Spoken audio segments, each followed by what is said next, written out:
walaupun ya tetap aja kelihatan sakit ya, tapi kan orang nggak tahu kalau aku tuh tidak bisa melakukan aktivitas ringan gitu. Kayak sekarang aja jalan kaki aja tuh kemarin masih sering ngos-ngosan kan.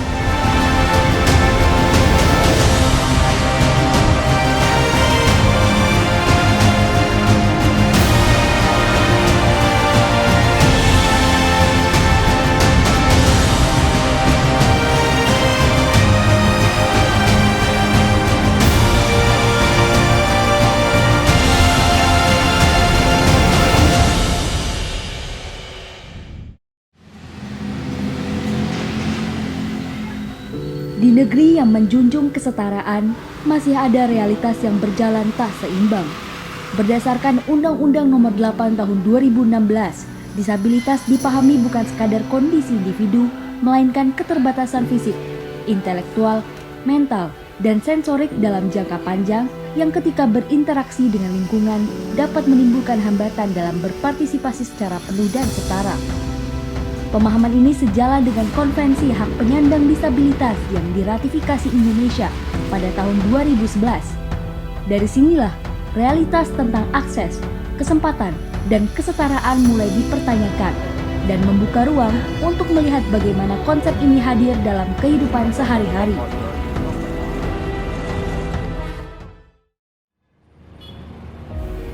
Disabilitas tidak selalu terlihat. Secara umum, disabilitas terbagi menjadi dua, yaitu disabilitas tampak dan disabilitas tak tampak. Disabilitas tampak dapat dikenali secara fisik, sementara disabilitas tak tampak tidak dapat terlihat, namun tetap memengaruhi aktivitas sehari-hari. Disabilitas tak tampak mencakup berbagai kondisi seperti gangguan kesehatan mental, neurologis, atau penyakit kronis. Karena tidak terlihat, kondisi ini seringkali tidak disadari oleh lingkungan sekitar. Menurut World Health Organization, sekitar 16% populasi dunia hidup dengan disabilitas. Sebagian besar diantaranya merupakan disabilitas yang tidak terlihat secara fisik. Di Indonesia, sekitar 23 juta penduduk hidup dengan disabilitas. Sebanyak 32% pada usia di atas 15 tahun dan disebabkan oleh penyakit kronis. Artinya, jutaan orang hidup dengan kondisi yang tidak selalu terlihat, namun nyata. Namun karena tidak tampak, banyak dari mereka kerap dianggap baik-baik saja. Padahal, mereka tetap menghadapi tantangan, mulai dari stigma, kurangnya pemahaman, hingga keterbatasan akses.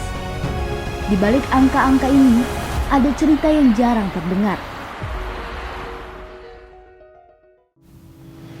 Seringkali, apa yang tidak terlihat dianggap tidak ada.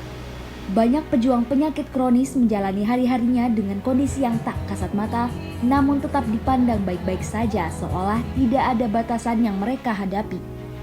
Di balik itu, stigma dan prasangka masih melekat, menghadirkan perlakuan yang tidak adil serta menyulitkan mereka mendapatkan akses dan penyesuaian yang dibutuhkan.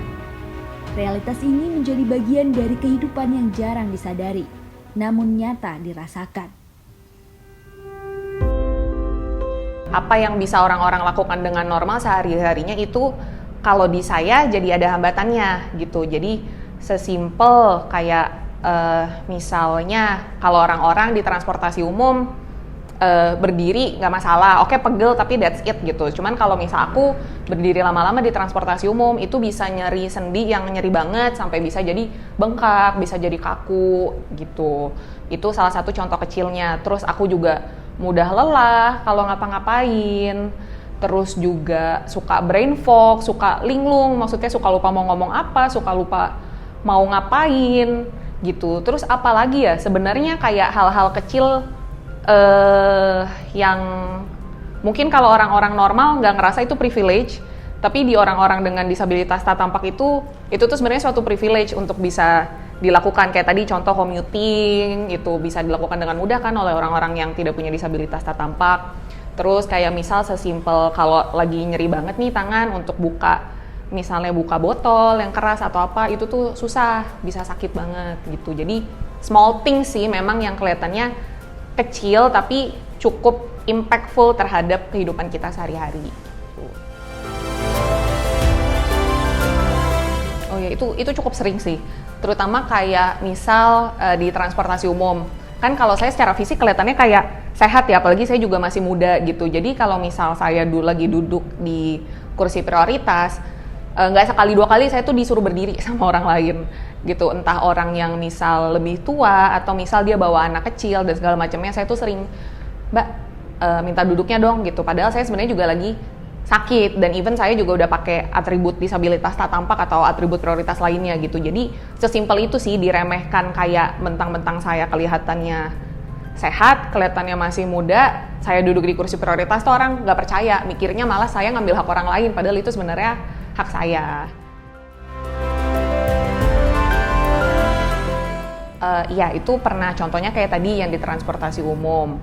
Atau sesimpel kayak saya nggak dikira sakit gitu. Jadi kayak misal orang tahu nih saya kena sakit, orangnya udah tahu saya lama, saya udah kenal saya dari lama, terus lama nggak ketemu sama saya setelah saya sakit. Fisik saya kan berubah ya setelah sakit. Berat badan saya bertambah, muka saya jadi moon face, itu disebabkan oleh efek samping obat. Ada banget orang yang komen kayak, tapi lo habis sakit kok malah gemukan sih, Sa? Kayak nggak sakit. Itu kan nyelekit banget ya, dibilang kayak gitu. Atau kayak dibilang, masa sih, tapi lo kelihatannya nggak kenapa-napa kok, kayak gitu. Atau sesimpel kayak, misal ada orang yang nanya, emang lo gejalanya gimana gitu. Terus kita sesimpel cerita, aduh gue tuh kalau bangun tidur tuh badan gue kaku, sendi gue tuh susah digerakin, nyeri, bahkan suka bengkak. Kadang ada orang yang mungkin niatnya baik ya supaya dia bisa relate sama kita, tapi kita jadi ngerasa kayak diremehin. Contohnya kayak, gue juga kalau bangun tidur kaku-kaku kok, bukannya itu biasa ya gitu. Jadi kayak hal-hal yang sebenarnya yang kita rasain itu tuh ya kita cuma lagi ngerasain aja, tapi tuh kadang tuh diremehin sama orang kayak gitu doang gitu. Kayak, aduh gue capek, gue mau duduk dulu ya atau apa. Terus ada orang yang bilang, ya semua orang juga capek kali gitu. Padahal capeknya orang yang punya lupus atau penyakit autoimun itu beda banget sama capeknya orang biasa. Itu sih, jadi sering diremehin atau sering nggak dipercaya kalau kita tuh lagi sakit. Kondisi disabilitas tak tampak tidak hanya berdampak pada individu, tetapi juga pada orang-orang terdekat di sekitarnya.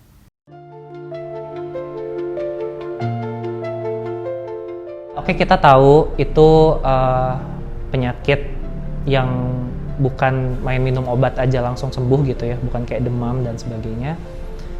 Jadi waktu itu ya sedikit bingung gitu ya, takut juga apa yang akan terjadi gitu ya, apalagi soal nyawanya dan sebagainya gitu ya. Tapi saya juga punya rasa lega bahwa karena saya kenal Salsa udah lama gitu ya, dan kita bingung juga nih apa sih yang terjadi sama Salsa dari dulu gitu ya, dan menuju ke arah autoimun itu sedikit bisa dibilang cukup lega. Oh ternyata kondisinya itu mengarah ke sini kayak gitu. Tantangannya itu adalah menemani dan mensupport si penyintas ya, karena bayangkan kita aja yang nemenin terjadi perubahan signifikan dalam hidup kita gitu ya, apalagi orang-orang yang baru tahu juga gitu ya bahwa dia mengidap autoimun gitu ya, penyakit autoimun kayak gitu. Untuk bisa nunjukin support bahwa kayak kita laluin bareng-bareng gitu ya, bahwa oke, kita discover ini, figure out ini bareng-bareng gitu, yaitu butuh konsistensi dan kesabaran. Mungkin pelajaran terbesarnya adalah khusus buat pribadi masing-masing ya, saat saya melewati ini sama Salsa, beneran sehat itu mahal. Bukan gara-gara sakitnya, tapi untuk menjadi sehatnya lagi itu yang mahal gitu ya. Mau punya asuransi, mau enggak, apapun itu ada price to pay-nya. Nah, yang kedua itu sebagai orang terdekat gitu ya, mungkin yang kayak tadi sebelumnya saya bilang bahwa dari semua perkataan, dari semua masukan gitu ya, mungkin kan ada orang dari luar saat tahu kayak, oh ya Allah gitu ya, cepat sembuh ya dan sebagainya gitu ya. Posisikan kita adalah orang-orang yang menunjukkan bahwa kayak itu bukan, it's not big deal gitu ya. Oke, kamu punya itu, oke, kamu mengidap itu, hidupmu berubah, tapi it's okay dan tetap life must go on gitu ya. Jadi kalau saya bukannya mau menggampangkan, tapi saya lebih kayak gak usah banyak ada perubahan yang signifikan yang bikin dia juga nanti tambah stres dan sebagainya kayak gitu. Saat pertama kali mengetahui kondisi tersebut, keluarga penyandang disabilitas tak tampak khususnya keluarga Kak Salsa seringkali dihadapkan pada rasa kaget, bingung, bahkan tidak percaya. Karena tidak terlihat secara fisik, proses memahami kondisi ini pun menjadi tantangan tersendiri. Keluarga perlu belajar mengenali batasan yang tidak kasat mata, serta menyesuaikan cara mereka dalam memberikan dukungan. Dalam keseharian, muncul perubahan-perubahan kecil dari cara berkomunikasi, membagi waktu, hingga bagaimana menghadapi situasi yang tidak selalu bisa diprediksi. Namun dari proses tersebut, keluarga juga belajar banyak hal tentang kesabaran, empati, dan pentingnya hadir tanpa menghakimi. Bagi mereka, ini bukan hanya tentang mendampingi, tetapi juga tentang tumbuh bersama dalam memahami kondisi yang tidak selalu terlihat. Karena di balik setiap individu, selalu ada keluarga yang ikut berjuang dalam diam. Bagi Mama Cucit, disabilitas tak tampak adalah sesuatu yang ia jalani setiap hari. Yang paling berbeda adalah melakukan aktivitas ringan gitu ya Kak, kayak mandi aja tuh aku sekarang harus dibantu suami, karena kalau mandi itu kan harus sambil duduk. Nah itu sih aktivitas ringan itu tuh aku sekarang terkendala, kan orang nggak tahu ya. Orang nggak tahu tuh kayak gitu, hal-hal yang kecil-kecil kayak gitu, karena memang yang ditunjukkan kan ya aku sih maunya menunjukkan versi terbaik, walaupun ya tetap aja kelihatan sakit ya, tapi kan orang nggak tahu kalau aku tuh tidak bisa melakukan aktivitas ringan gitu. Kayak sekarang ini jalan kaki aja tuh kemarin masih sering ngos-ngosan kan, jadi setiap jalan kaki cuma dari depan rumah ke dalam rumah gitu, itu juga ngos-ngosan. Itu sih aktivitas ringan kayak pakai baju. Terus dulu aku masih bisa masak, sekarang untuk megang pisau aja tuh aku terkendala gitu. Jadi yang paling membuat ini terlihat lebih berat karena aktivitas ringan aja sekarang aku terkendala, terutama di sesak nafas itu, karena sudah menyerang ke paru-paru gitu. Ya kalau di stigma ya mungkin ada beberapa. Kalau di lingkungan keluarga itu ya mungkin karena itu tadi ya, karena dia merasa melihat versi diri aku yang dulu gitu. Dan sekarang itu keluarga itu tidak mensupport, jadi tidak mensupport karena merasa aku bisa berjuang tanpa dibantu gitu. Karena selalu stigmanya mereka itu aku kuat. Kalau untuk lingkungan sosial, kalau sekarang ini misalnya di fasilitas umum tuh aku sudah mulai berani mengklaim fasilitas disabilitas kayak parkir, terus kayak toilet, terus lift disabilitas, terus kursi prioritas. Aku sudah berani untuk mengklaim itu. Dari cerita keluarga, kita melihat bahwa disabilitas tak tampak bukan hanya tentang individu yang mengalaminya, tetapi juga tentang bagaimana orang-orang di sekitarnya belajar memahami sesuatu yang tidak selalu terlihat.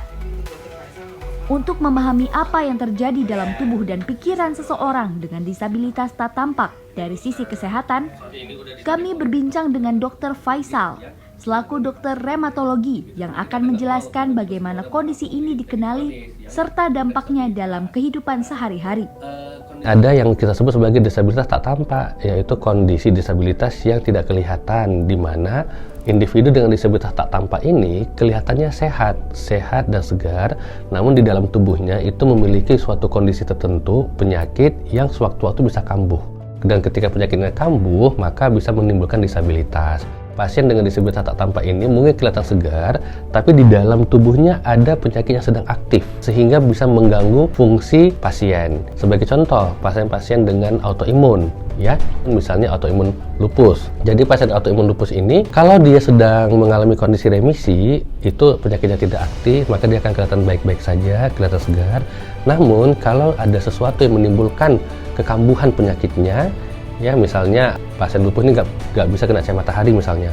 Kalau kena cahaya matahari maka dia akan mengalami kondisi flare up atau kekambuhan gejala lupus. Misalnya jadi sendi, sakit kepala, bahkan bisa pingsan. Ini yang tidak kelihatan, tidak tampak begitu. Padahal pasien ini memiliki kondisi yang mengganggu. Kita bayangkan kalau pasien lupus tidak bisa kena cahaya matahari, otomatis kalian mesti melakukan penyesuaian dengan kehidupannya, ya. Jadi disabilitas tak tampak adalah suatu kondisi disabilitas yang tidak kelihatan namun ada pada tubuh pasien dan bisa mengganggu fungsi kehidupan si pasien tadi. Nah, jadi sebetulnya Indonesia ini sudah punya yang namanya Undang-Undang untuk Disabilitas, ya, Undang-Undang untuk Disabilitas, dan undang-undang ini sebelumnya itu cukup baik dan cukup komplit untuk mengcover teman-teman atau individu-individu yang mengalami disabilitas yang kelihatan. Nah, kita lihat bahwa pada undang-undang ini titik fokusnya atau penekanannya adalah disabilitas-disabilitas yang kelihatan, yang tampak, sehingga pasien-pasien atau individu-individu dengan disabilitas tak tampak yang mungkin akibat penyakit kronis, misalnya autoimun tadi, belum begitu diakomodasi oleh undang-undang ini. Namun, kabar baiknya adalah sudah ada pengajuan uji material, ya, judicial review untuk undang-undang ini yang tahun ini bulan lalu itu sudah dikabulkan oleh MK, Mahkamah Konstitusi. Jadi oleh Mahkamah Konstitusi sudah ada pengakuan terhadap adanya disabilitas tak tampak yang akibat penyakit kronis ini.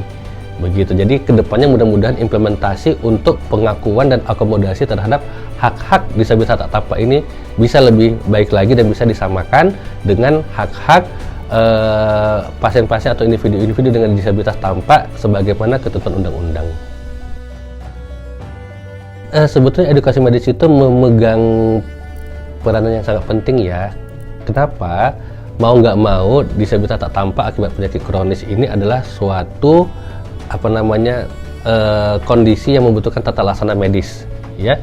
Nah, tata laksana medis itu bukan hanya pengobatan, namun dari awal diagnosis, kemudian tata laksana pengobatan, kemudian rehabilitasi.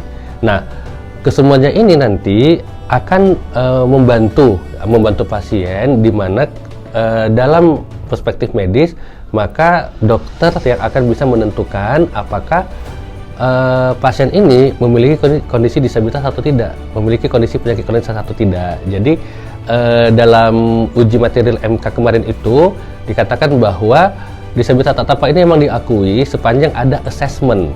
Nah, assessment oleh siapa? Tentunya assessment oleh dokter atau tenaga medis yang menangani pasien. Begitu. Jadi kita kan nggak mau tiba-tiba semua orang mengaku memiliki penyakit kronis yang menyebabkan disabilitas. Nah, kondisi edukasi medis sangat penting, baik untuk pasiennya sendiri bahwa kamu punya hak loh untuk diakui sebagai disabilitas tak tampak. Kemudian di sisi masyarakat juga, kita juga medis juga memiliki fungsi penting untuk meningkatkan kesadaran bahwa kondisi medis ini tidak kelihatan oleh masyarakat, tidak kelihatan oleh orang awam, namun dialami oleh pasien ini, begitu.